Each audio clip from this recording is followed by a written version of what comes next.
Hey there, today I'm going to be showing you some dump and go casserole recipes. I love making my family casserole recipes any time of year really, especially summer, because all you have to do is whip together a few simple ingredients, throw it into the oven, and then you have a very simple meal to serve onto your table. So I hope you enjoy this video.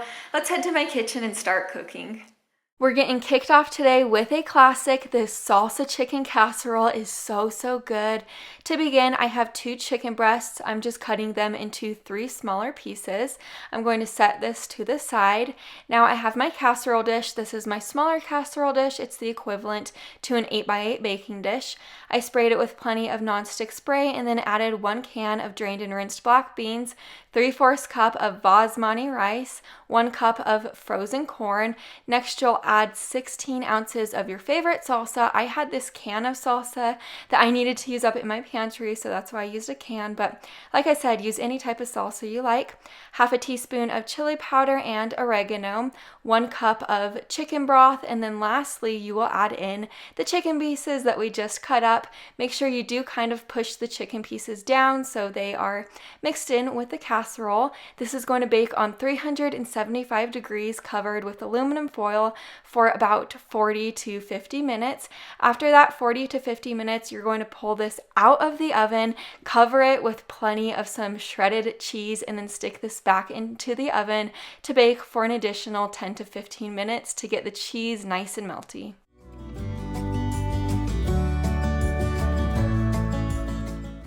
Here's the finished product. I topped mine with plenty of guacamole, sour cream, and lime. This recipe is so fabulous, and that basmati rice cooks perfectly in this casserole. Now we're making a classic chicken and broccoli casserole. To get this one started, I have my pan with 1 tablespoon of hot olive oil in it. Then I added a pound of cubed chicken breast. I'm just seasoning it with my favorite seasonings: salt, pepper, onion powder, garlic powder, and paprika. I love using those seasonings for this recipe. Now at this point, you're just going to cook this chicken completely through. Once it's cooked, I just removed it from the stove. Now we're going to work on the creamy mixture. It just has a few simple ingredients. So in this medium-sized bowl, I added 1 can of cream of chicken, 1/4 cup of mayonnaise, a teaspoon of lemon juice, and then lastly, 1/4 cup of chicken broth. Whisk this all together. I do want to mention, if you want to double this recipe, if you're feeding a little bit more people, you certainly can. Just use a larger baking dish to cook it in. After this mixture is well combined, I set it to the side. Now to begin on the breadcrumbs, I have 1/2 cup of breadcrumbs in this bowl.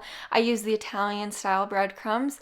I added 2 tablespoons of melted butter to them, and I just mixed it all together.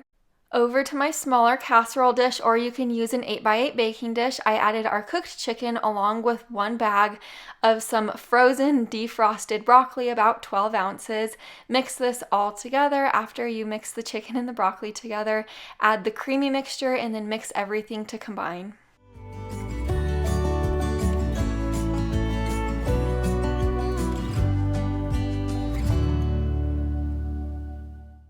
The last couple things you'll do is add 1.5 cups of some shredded sharp cheddar cheese on top. Then lastly, add the breadcrumb mixture that we made up, sprinkle it all over the top, and then bake this in a preheated oven to 350 degrees for about 25 minutes or until the cheese is nice and melty.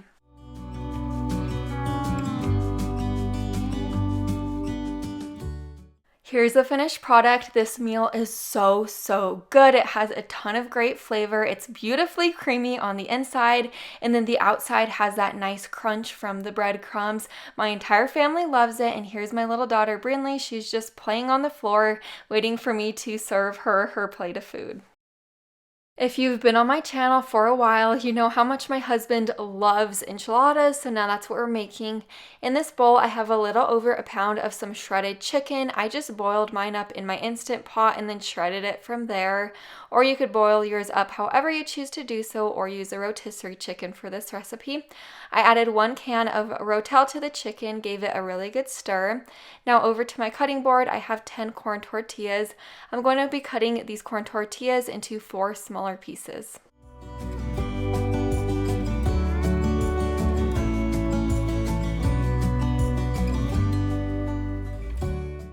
In my measuring cup right here, I have 20 ounces of red chili enchilada sauce. You could use any type of red chili enchilada sauce you like for this recipe.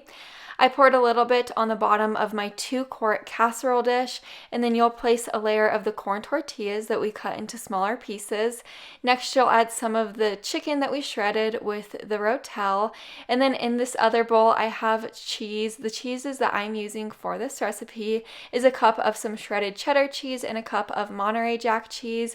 I did a total of 3 layers for this recipe, the last layer being cheese.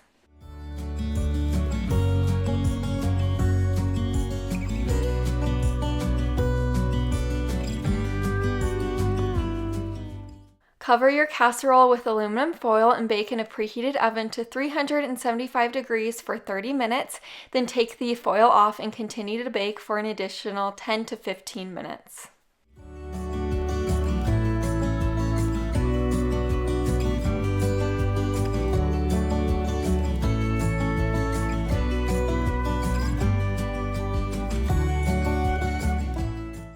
This is my plate of food. I served this with some lime and some shredded iceberg lettuce. I had all the intentions on serving this with more toppings. I just didn't have any on hand though. This is such a fun, creative twist on enchiladas. This chicken and rice casserole has always been a favorite. To get this one started, I'm shredding 4 carrots, and then I'm going to be dicing 1 medium onion into smaller pieces. Over to my stove, I have a tablespoon of hot olive oil. I'm just adding the carrots and the onion to it. I'm going to let this soften on my stove for about 3 to 5 minutes. Now that my veggies have softened, I'm adding my 1 pound of boneless, skinless chicken thighs that I cubed into smaller pieces. I'm seasoning them with some salt, pepper, onion powder, garlic powder, and paprika. I do want to let you know, using chicken thighs for this recipe, in my opinion, is a lot better than chicken breast, just because the chicken thighs won't dry out. They'll be nice and juicy in the end. I'm going to cook these chicken thighs along with the veggies for a few minutes, just until the chicken thighs are about 80% of the way cooked, so not completely cooked. Jumping on over to my 9x13 baking dish, I'm spraying it with plenty of nonstick spray to ensure that the rice doesn't stick in the end.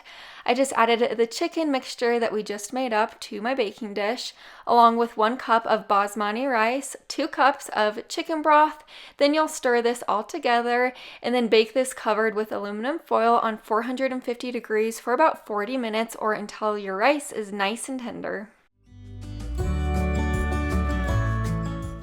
Here's the finished product. This meal comes out super duper duper good. My family loves it, especially my little daughter. She's a big fan of this dinner. The chicken and the rice all together, everything has great flavor. Now we're making this loaded queso chicken. To begin, I have 2 chicken breasts. I'm slicing them in half horizontally, so it'll appear as 4 chicken breasts after I'm done. I love doing this with my chicken so it cooks quicker, and then I always think it's a little bit more tender in the end. So I set my chicken to the side. I have 16 ounces of Velveeta cheese right here. I'm only going to be using half of it, so only 8 ounces of cheese, and I'm going to be cubing it into smaller pieces.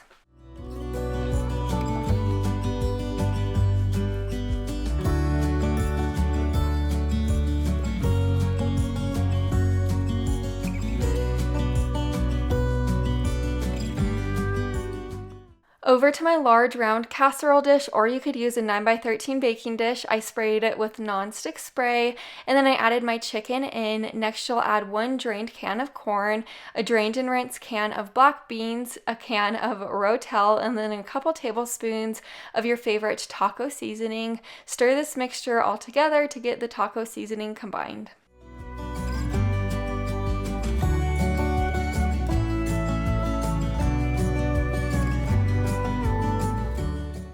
The last thing I did was add the cubed cheese on top and then cover this with aluminum foil. It'll bake in a preheated oven to 375 degrees for about 40 minutes or until the cheese is melty and the chicken is cooked through. This is the finished product. I topped mine with sour cream, cilantro, iceberg lettuce, and then tortilla strips. This is so good, and I really love how unique this recipe is. Now we're making this lazy lasagna. It's one of my favorite things to make when I don't really know what I'm going to cook for dinner, but I want to make something simple. To begin, in my 9x13 baking dish, I'm just pouring a little bit of marinara sauce. I used a total of 24 ounces of marinara sauce for this recipe. I sprinkled a little bit of Italian seasoning on top. Now I'm going to be adding a single layer of my frozen cheese ravioli. I used a total of 24 ounces of ravioli for this recipe. Then you'll add plenty of mozzarella cheese on top, and you're going to do this 3 times, so there are 3 layers in this recipe. The last layer being the mozzarella cheese layer, and then you'll pour 1/4 cup of Parmesan cheese on top, and then sprinkle it with Italian seasoning. This will bake in a preheated oven to 400 degrees for about 35 minutes, covered with aluminum foil, and then continue to bake it uncovered for 15 minutes. Once it was out of the oven, my daughter was ready to dig in. One thing I do want to mention is if you wanted to cook up ground sausage or ground turkey or ground chicken, whatever your favorite is, and then add it in between the layers before you stick this into the oven to bake, you certainly can, and it would come out delicious. I've done it previously with sausage and it was great, but on this night I just served it with steamed peas. That is it for today. I hope you enjoyed it, and as always, if you're new here, I'd really love to have you, so go ahead and subscribe down below the video, and I'll see you in the next one. Bye for now.